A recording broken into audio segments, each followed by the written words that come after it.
अनुश्री यशोमती से 11 वर्ष छोटी है। क्या है? 11 वर्ष छोटी है। अब से 15 वर्ष बाद, अब से 15 वर्ष बाद यशोमती की आयु अनुश्री की वर्तमान आयु की 3 गुनी होगी। ठीक, इसके बाद बोला गया है कि यशोमती की वर्तमान आयु कितनी होगी, ये हमसे यहाँ पर पूछा गया है। ठीक, अब देखिए इस प्रकार के जब कभी भी आपको इस प्रकार से प्रश्न दिया जाए कि आयु कम या ज़्यादा बोला जाए, जैसे कि 3 वर्ष ज़्यादा कम, इस प्रकार से यदि बोला जाता है तो वहाँ पर देखिए आपके 2 प्रकार से आप इस प्रश्न को सॉल्व कर सकते हो। सबसे पहला कि आपको क्या करना होगा, कंडीशन बनानी होगी। यदि आप कंडीशन बनाते हो तो क्या होता है कि उसमें देखिए काफ़ी टाइम भी लगता है कंडीशन को सॉल्व करने के लिए, और उसमें क्या होता है कि कभी कभी कंडीशन गलत भी बन जाती है, तो वहाँ पर क्या होता है प्रश्न का उत्तर गलत आ जाता है। ठीक, लेकिन आपका दूसरा तरीका है जो कि आपका बिल्कुल ही सटीक तरीका है, उस तरीके से यदि आप इस प्रश्न को सॉल्व करोगे या फिर इस प्रकार के जितने भी प्रश्न होंगे, टोटल जितने भी प्रश्न होंगे इस प्रकार के, उन्हें यदि आप इस तरीके से सॉल्व करोगे जो हम आपको बताने वाले हैं, तो उस तरीके से आपका एक भी प्रश्न आपका गलत नहीं होगा और सटीक आंसर आएगा और जल्दी आंसर आएगा। ठीक, तो वो तरीका क्या है, तो वो चीज़ आप समझ लीजिए। जैसे कि यहाँ पर देखिए 2 लोग हैं, एक है अनुश्री, ठीक, और एक कौन है, यशोमती। ठीक, ये 2 लोग हैं। अब यहाँ पर ध्यान से समझिए, हमसे पूछा क्या गया है कि यशोमती की वर्तमान आयु क्या होगी। यशोमती की वर्तमान आयु हमसे यहाँ पर पूछी गई है, तो आपको अच्छे से पता है कि जो भी आपके ऑप्शन होंगे उसमें आपकी एक ऑप्शन ऐसा होगा जो कि यशोमती की वर्तमान आयु होगी, यानी कि ऑप्शन वही दिए गए होंगे जो कि यशोमती की वर्तमान आयु होगी। अब यहाँ पर मान के चलिए, यहाँ पर बोला क्या गया था, अनुश्री यशोमती से 11 वर्ष छोटी है। जो अनुश्री है यशोमती से 11 वर्ष छोटी है। ठीक, ये वर्तमान के लिए बोला गया है। ठीक, अब यहाँ पर देखिए यदि हम मान लेते हैं कि वर्तमान आयु जो है यशोमती की वह 21 वर्ष है। कितनी है? 21 वर्ष है। हमने पहला ऑप्शन यहाँ से उठा लिया कि 21 वर्ष है। ठीक, अब यदि यशोमती की हमने वर्तमान आयु 21 वर्ष बोली है, तो यहाँ पर बोला गया है कि अनुश्री यशोमती से 11 वर्ष छोटी है, यानी कि वर्तमान के लिए क्या बोला है, 11 वर्ष छोटी है। यदि यहाँ पर अनुश्री 11 वर्ष छोटी है तो 11 यदि हम इसमें से माइनस करेंगे तो हमारा कितना बचता है, यहाँ पर 10 बचता है, यानी कि अनुश्री की वर्तमान आयु कितनी होगी, 10 वर्ष होगी। अब सेकंड कंडीशन क्या बोली गई है कि यशोमती की आयु अनुश्री की वर्तमान आयु की 3 गुनी है। यशोमती की आयु 15 वर्ष बाद के लिए बोला गया है। अब से 15 वर्ष बाद, 15 वर्ष बाद यशोमती की जो आयु है, यशोमती की जो आयु है 15 वर्ष बाद वह अनुश्री की वर्तमान आयु, अनुश्री की वर्तमान आयु के 3 गुने के बराबर है। अब यहाँ पर हम बात करें कि 15 वर्ष बाद इनकी उम्र कितनी हो जाएगी, तो देखिए 15 वर्ष बाद इसकी उम्र हो जाएगी आपकी 25, 15 हम इसमें ऐड कर देंगे और इसकी हो जाएगी आपकी 36 वर्ष। ठीक, अब यहाँ पर देखिए उसने बोला है कि 15 वर्ष बाद यशोमती की जो आयु है, 15 वर्ष बाद की यशोमती की जो आयु है वह अनुश्री की आयु की 3 गुनी हो जाएगी। यदि हम 10 का 3 गुना करते हैं तो क्या आपका 36 बनता है? नहीं बन रहा है, तो यानी कि ये ऑप्शन जो है ये आपका गलत है। ठीक, अब यहाँ पर दूसरा देखते हैं, एक है अनुश्री और एक है आपका यशोमती। ठीक, वर्तमान आयु की बात करें तो हमने मान लिया कि वह 24 वर्ष है, यशोमती की क्या है, 24 वर्ष है, 24 वर्ष हमने मान लिया। 11 वर्ष छोटी है अनुश्री, तो हम 11 वर्ष छोटा करेंगे तो यहाँ पर कितना हो जाएगा, 1 3, यानी कि 13 वर्ष हो जाएगी। ठीक, 15 वर्ष बाद इनकी आयु कितनी हो जाएगी, तो 15 हम इसमें ऐड कर देंगे तो यहाँ पर हो जाएगा और यहाँ पर हो जाएगा। ठीक, अब यहाँ पर बोला गया था कि 15 वर्ष बाद अनुश्री की जो वर्तमान आयु है, अनुश्री की जो वर्तमान आयु है यशोमती की आयु की 15 वर्ष बाद की आयु की 3 गुनी हो जाएगी, यानी कि इसका यदि हम 3 गुना करते हैं तो क्या ये बनता है आपका, तो देखिए 13 3 39 होता है, यानी कि ये हमारा बिल्कुल सही बैठ रहा है। यानी कि यहाँ पर यशोमती की जो वर्तमान आयु होगी वह आपकी 24 वर्ष हो जाएगी। कितनी हो जाएगी, 24 वर्ष हो जाएगी। अच्छा, ये समझ आ गया होगा। नेक्स्ट क्वेश्चन की ओर बढ़ते हैं। इसका नेक्स्ट प्रश्न है हमारे यहाँ पर, यहाँ बोला गया है, देखिए यहाँ पर ये कथन दिए गए हैं। पहला कथन है आपका, सभी हंस तोते हैं। सभी हंस क्या है, तोते हैं। जैसे कि हम बोले हंस हैं, सभी के सभी हंस जो हैं वो क्या हैं, आपके तोते हैं। सभी के सभी हंस क्या हैं, तोते हैं। ठीक, अब इसके बाद बोला गया है, दूसरा है, कोई तोता कोयल नहीं है। कोई भी तोता कोयल नहीं है, तो यहाँ पर हम रख देते हैं कोयल, ये आपका अलग से हो गया। ठीक, अब यहाँ पर देखिए निष्कर्ष दिए गए हैं आपके, तो देखिए पहला स्टेटमेंट है कोई हंस कोयल नहीं है, कोई भी हंस कोयल नहीं है, तो ये बात तो बिल्कुल सही है, हंस अलग हैं कोयल अलग हैं, तो यानी कि कोई भी हंस कोयल नहीं है, तो ये हमारा पहला बिल्कुल सही होता है। ठीक, इसका दूसरा है सभी तोते हंस हैं, सभी तोते जो हैं वह हंस हैं, तो देखिए ये बिल्कुल ही आपका गलत हो जाएगा, सभी तोते हंस नहीं हैं। देखिए यहाँ पर हंस का जो एरिया है वो सिर्फ इतना है, हंस का एरिया कितना है, इतना है, और तोते का एरिया कितना है, ये आपका पूरा एरिया है। यदि यहाँ पर ये बोला जाता कि सभी हंस तोते हैं तो ये बात तो हम मान लेते, लेकिन यहाँ पर बोला गया कि सभी तोते हंस हैं, यानी तोते का एरिया तो काफ़ी बड़ा है, हंस का एरिया क्या है, छोटा सा है, तो हंस का एरिया तोते के एरिया के अंदर है, लेकिन तोते का एरिया हंस के एरिया के अंदर नहीं है, तो हम ये नहीं कह सकते कि सभी तोते हंस हैं। ठीक, तो ये आपका गलत हो जाएगा। तो यहाँ पर देखते हैं केवल निष्कर्ष 2 सही है, तो ये तो आपका गलत हो जाएगा, केवल निष्कर्ष 1 सही है, तो यही हमारा बिल्कुल सही आंसर हो जाएगा। ठीक, अच्छा समझ आ गया होगा। नेक्स्ट क्वेश्चन की ओर बढ़ते हैं। इसका नेक्स्ट प्रश्न हमारे यहाँ बोला गया है निम्न दी गई श्रृंखला में अगला पद क्या होगा, ये हमें बताना है। ठीक, देखिए ये आपकी एक श्रृंखला दी गई है, इसमें यहाँ पर क्या आएगा ये हमें यहाँ पर बताना है। ठीक, अब यहाँ पर देखिए जी होता है आपका 7 पे आता है, एच जो होता है वह 8 पर, और आई जो होता है वह 9 पर, और जे जो होता है वह 10 पर।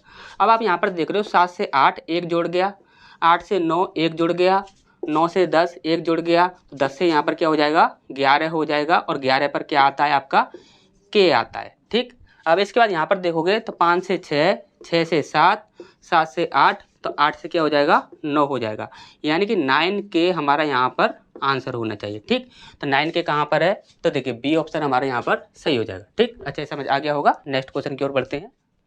इसका नेक्स्ट प्रश्न हमारे यहाँ पर देखिए, यहाँ पर बोला गया है कौन सा प्रारूप दी गई पारदर्शी शीट, कैसी शीट है, पारदर्शी शीट जैसा दिखाई देता है यदि उसे बिंदु रेखा पर मोड़ा जाए। ठीक, जैसे कि आप यहाँ पर देखोगे, देखिए ये जो है, ये जो लाइन है ये आपकी एक बिंदु रेखा है, और इसे यहाँ से यूँ इस प्रकार से यूँ मोड़ा जाएगा। ठीक, और ये एक पारदर्शी शीट है, यानी कि ये वाला जो हिस्सा होगा वह इधर दिखाई देगा। ठीक, अब यहाँ पर देखिए ये आपके ऑप्शन दिए गए हैं 1 2 3 4, ये 4 ऑप्शन दिए गए हैं। ठीक, अब यहाँ पर देखिए यदि इसे यूँ मोड़ा जाता है तो आप ये देख रहे हो ये वाला जो होगा ये तो आपका यूँ आ जाएगा। ठीक, और ये वाला जो होगा ये इधर चला जाएगा, यानी कि ये यहाँ पर इस प्रकार से इधर आ जाएगा। ठीक, तो यानी कि इस प्रकार से यूँ दिखाई देगा, ये वाला जो हिस्सा है, ये वाला जो हिस्सा दिख रहा है, देखिए इसे छुपा लीजिए, सिर्फ इतना हिस्सा देखिए, ये वाला जो हिस्सा है ये आपको दिखना चाहिए। तो ये वाला हिस्सा कहाँ पर है, तो देखिए 3 लाइनें ऊपर हैं और 1 लाइन नीचे है। ठीक,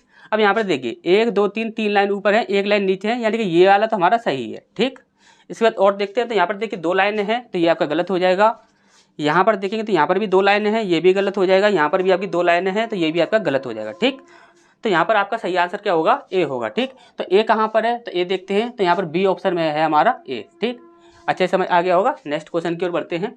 इसके बाद नेक्स्ट प्रश्न हमारे यहाँ बोला गया है दी गई आकृतियों में से बेजोड़, बेजोड़ का ये मतलब होता है यानी कि भिन्न, ऐसे कौन सी होगी, यानी कि जिनमें से, जैसे कि आपकी देखिए 4 आकृतियाँ दी गई हैं, इनमें से क्या होगा कि 3 आकृतियाँ जो होंगी वो तो आपकी एक जैसी होंगी, लेकिन एक जो होगी वह आपकी अलग होगी, तो उसी को बोला जा रहा है बेजोड़ का चयन कीजिए। ठीक, अब यहाँ पर देखिए, यहाँ पर देखोगे तो यहाँ पर देखिए ये आपका क्या है, कोना है, यहाँ पर ये जो आपकी आकृति बनी हुई है इसका ये कोना है, और कोने से ये क्या जा रहा है, एक तीर जा रहा है। ठीक, अब यहाँ पर देखोगे तो ये भी आपका एक क्या है, यहाँ पर देखोगे तो ये कोना है और कोने से ही आपका एक तीर जा रहा है। ठीक, अब यहाँ पर देखोगे तो यहाँ पर भी, यहाँ पर ये आपका कोना है और कोने से ही आपका एक तीर जा रहा है, लेकिन यहाँ पर देखोगे तो यहाँ पर ये क्या है, एक भुजा है, ये एक भुजा से होकर एक तीर जा रहा है, तो यही हमारा क्या हो जाएगा, अलग हो जाएगा, तो डी हमारा सही हो जाएगा। ठीक, तो डी कहाँ पर है, तो देखिए सी ऑप्शन में है आपका डी, तो सी ऑप्शन हमारा सही हो जाएगा। ठीक, तो नेक्स्ट क्वेश्चन की ओर बढ़ते हैं।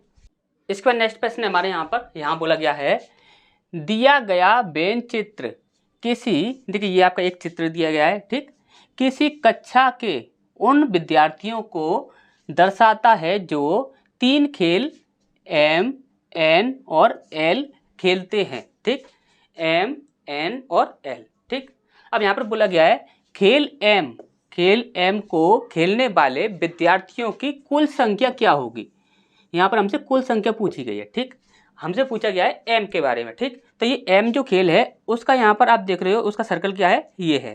तो इस सर्कल के अंदर जितने भी आते हैं वो सभी हमारे यहाँ पर ऐड होंगे, ठीक। तो यहाँ पर देखेंगे तो देखिए, तो ये होता है आपका 19 और ये होता है आपका 6 दूनी 12 और 13, ये हो जाएगा आपका 2 हासिल लगी 1, तो यहाँ पर 3, यानी कि 32 हमारा आंसर आ जाएगा। देखिए सी ऑप्शन है, सी ऑप्शन हमारा सही हो जाएगा, ठीक। तो नेक्स्ट क्वेश्चन की ओर बढ़ते हैं।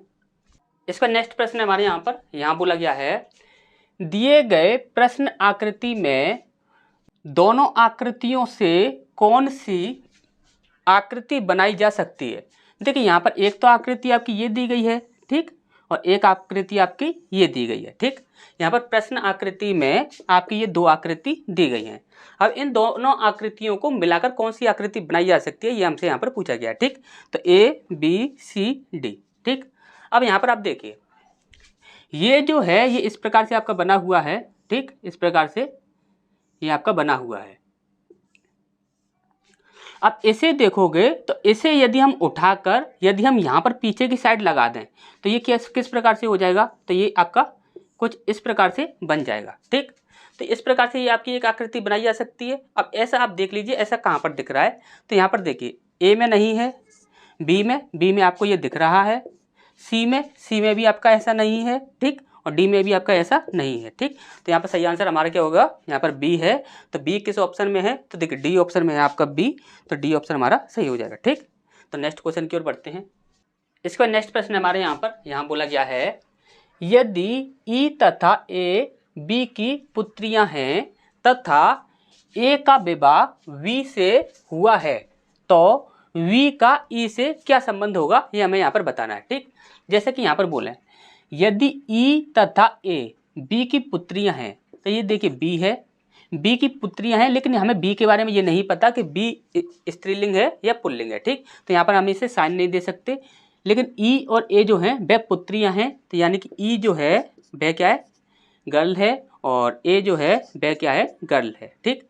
ये इसकी क्या है, पुत्रियां हैं, ठीक। अब इसके बाद बोला गया है, तथा ए का विवाह वी से हुआ है।